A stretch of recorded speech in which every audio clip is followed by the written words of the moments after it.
I guess what I want to know first is how your childhood progressed to your athletic background today. What did you do starting off, and what influenced you to begin this MovNat movement?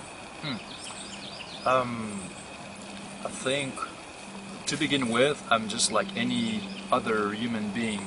You look at kids, you look at they move, and they have no notion of sports and or competition or rules or fitness. They just move the way the human animal moves. So it starts with that, and it all starts with the same evolution birthright, all of us. Now, luckily, my dad would bring me in the woods, climbing trees, climbing rocks, crawling, pushing my limits, telling me to not fear, telling me to try harder, to not complain. So it gave me that spark, you know. He himself didn't have any preconceived idea of what it is to, you know, to be fit, but he probably intuitively believed that as a father, that was his role to make his son, to help his son to grow strong.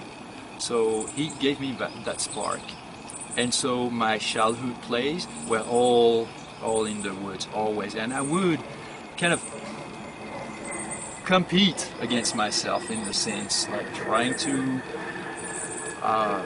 jump from higher or climb higher. I would do that.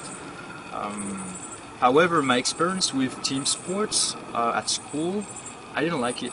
I didn't like the fact that it was all about scoring points, that there was always a referee and stopping the game, and we had to start again. To me, all that was subjective. It was limiting my pleasure. It was limiting my freedom. Everybody was obsessing by scoring, and then they would blame each other for not scoring, stuff like that. And I don't need that. I'm much happier on my own in the woods because I can do what I want. I don't have to prove myself to others, and things like that. So all these are elements that, how to say, shaped my mind, shaped my perception of what are the real reasons. Why is it that I should move? Because that experience with sports at school did not killed my drive to move. It didn't, and I believe that for many people it does. Like, many people should be athletic, they should be enjoying movement, but they don't because of the early experience at school with selection, competition, specialization, elitism, and all these kind of things. And I think there's a real, it's a dramatic issue here that is a social issue. And fortunately, I had the intuition that I should be out of that, but at the same time that I should keep on expanding my potential that I knew I had intuitively and that everybody has in themselves. I did some specialized sports later on in my life, starting at age 15 with karate, and I become very competitive and very obsessed with competition and very frustrated when I wouldn't win. And it taught me something valuable. Every specialized sport that I practiced taught me something valuable. But in the end, it also taught me that personally, my choice is to not specialize and to not compete. Because I like to keep on practicing the way I did when I was a kid, with no pressure else than the pressure that is self-imposed when I want to achieve specific goals. Something else also that influenced how I think about health and about fitness, about what I believe is to be strong, is again, the example of my dad, because when I was a kid, he's a tall guy, and he was a strong guy, and he was very authoritarian, and he would be the one to be my early coach, teaching me how to climb a tree, to deal with my fear. At the same time, he had a had a problem with alcohol.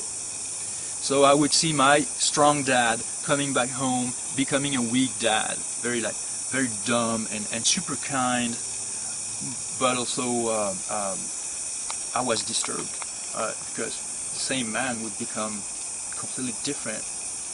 And then later on, I understood that what was the problem, and I understood that my dad wasn't happy with his life.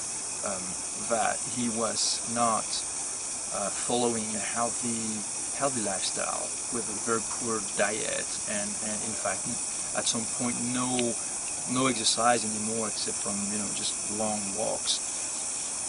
And then I thought, I don't want to become like that, because what he had showed to me as a young kid was movement, was freedom, was happiness,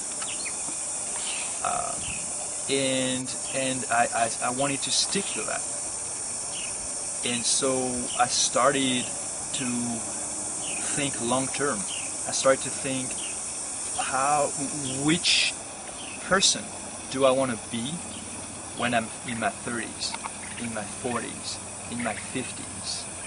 So it became more a lifestyle, a concern, a long-term approach than a temporary approach, which would be just, okay, I'm gonna win that game. I started to understand the competitor or the winner on the podium. It's not what I am. What I am is it goes beyond that. We all go beyond a medal or trophy, and because this is very temporary, very subjective in some way. After the competition, what do? You still have to live, and you still have to be happy with what you do. So to me, it's more practice and a lifestyle.